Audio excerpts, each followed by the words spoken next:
Assalamualaikum warahmatullahi wabarakatuh. Perkenalkan, nama saya Rifa Naila Jakia, NPM 60202222025, semester 3A, Fakultas Ekonomi dan Bisnis Islam, Program Studi Ekonomi Syariah.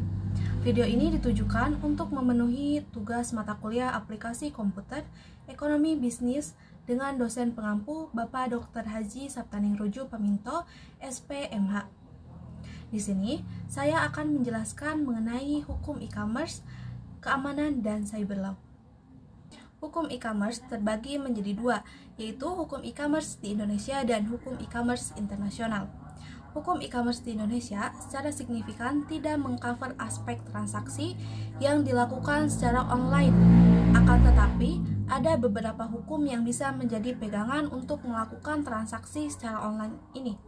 Yang pertama yaitu menurut Undang-Undang Nomor 8 Tahun 1997 tentang dokumen perusahaan telah mulai menjangkau ke arah pembuktian data elektronik. Yang kedua yaitu pasal 1233 KUHP Perdata dengan yang berisi perikatan lahir karena suatu persetujuan atau karena undang-undang. Berarti, dengan pasal ini, perjanjian dalam bentuk apapun diperbolehkan dalam hukum perdata Indonesia. Yang ketiga yaitu hukum perjanjian Indonesia menganut asas kebebasan berkontrak berdasarkan pada pasal 1338 KUHP Perdata. Asas ini memberi kebebasan kepada para pihak yang dapat sepakat untuk membentuk suatu perjanjian untuk menentukan sendiri bentuk serta isi suatu perjanjian.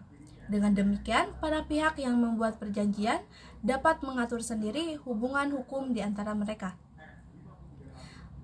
Lalu, hukum e-commerce internasional. Terdapat beberapa peraturan-peraturan yang dapat dijadikan pedoman dalam pembuatan peraturan e-commerce, yaitu yang pertama, Uncentral Model Law on Electronic Commerce. Peraturan ini dibuat oleh Perserikatan Bangsa-Bangsa atau United Nations. Peraturan ini dapat digunakan oleh bangsa-bangsa di dunia, baik yang menganut sistem kontinental atau sistem hukum Anglo-Saxon. Yang kedua yaitu Singapore Electronic Transaction Act atau ETA. Terdapat 5 hal yang perlu digarisbawahi, yaitu yang pertama, tidak ada perbedaan antar data elektronik dengan dokumen tertulis. Kedua, yaitu suatu data elektronik dapat menggantikan suatu dokumen tertulis. Ketiga, penjual atau pembeli atau pihak-pihak bisnis dapat melakukan kontrak secara elektronik. Yang keempat, suatu data elektronik dapat menjadi alat bukti di pengadilan. Dan yang kelima, jika data elektronik telah diterima oleh para pihak yang berkesepakatan, maka mereka harus bertindak sebagaimana kesepakatan yang terdapat pada data tersebut.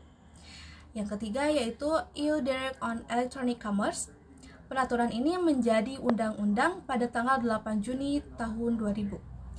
Terdapat beberapa hal yang perlu digarisbawahi juga, yaitu yang pertama, setiap negara anggota akan memastikan bahwa sistem hukum negara yang bersangkutan memperbolehkan kontrak dibuat dengan menggunakan sarana elektronik.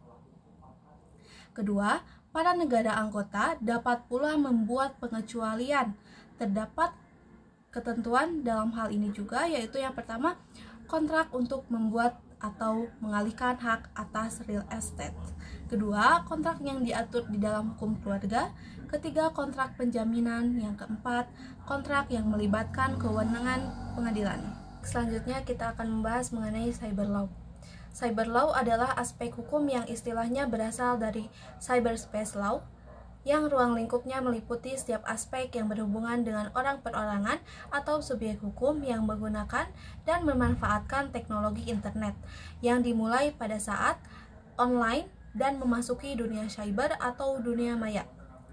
Adapun jenis kejahatan cyber, yaitu yang pertama, joy computing, adalah pemakaian komputer orang lain tanpa izin. Hal ini termasuk pencurian waktu operasi komputer. Kedua, hacking.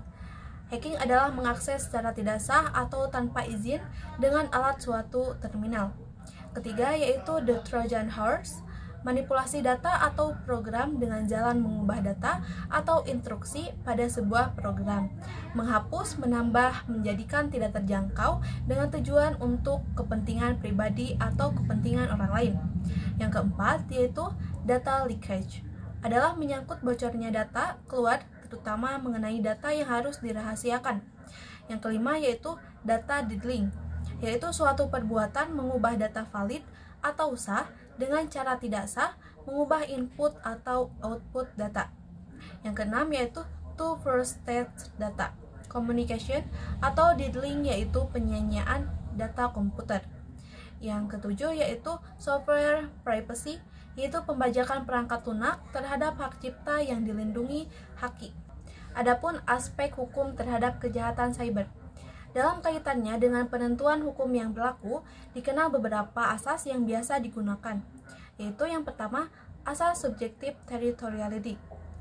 Asas ini yaitu menekankan bahwa keberlakuan hukum ditentukan berdasarkan tempat perbuatan, dan penyelesaian tindak pidananya dilakukan di negara lain. Yang kedua yaitu asas objective territoriality. Asas ini menyatakan bahwa hukum yang berlaku adalah hukum di mana akibat utama perbuatan itu terjadi dan memberikan dampak yang sangat merugikan bagi negara yang bersangkutan. Yang ketiga yaitu asas nationality. Asas yang menentukan bahwa negara mempunyai yurisdiksi untuk menentukan hukum kewarganegaraan pelaku. Yang keempat yaitu asas protective principle. Asas ini menekankan yurisdiksi berdasarkan kewarganegaraan korban. Yang kelima yaitu asas universality. Asas ini menentukan bahwa setiap negara berhak untuk menangkap dan menghukum para pelaku pembajakan. Yang keenam yaitu asas protective principle. Asas yang menyatakan berlakunya hukum didasarkan atas keinginan negara untuk melindungi kepentingan negara dari kejahatan yang dilakukan di luar wilayahnya, yang umumnya digunakan apabila korban adalah negara atau pemerintah.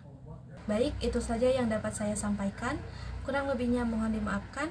Assalamualaikum warahmatullahi wabarakatuh.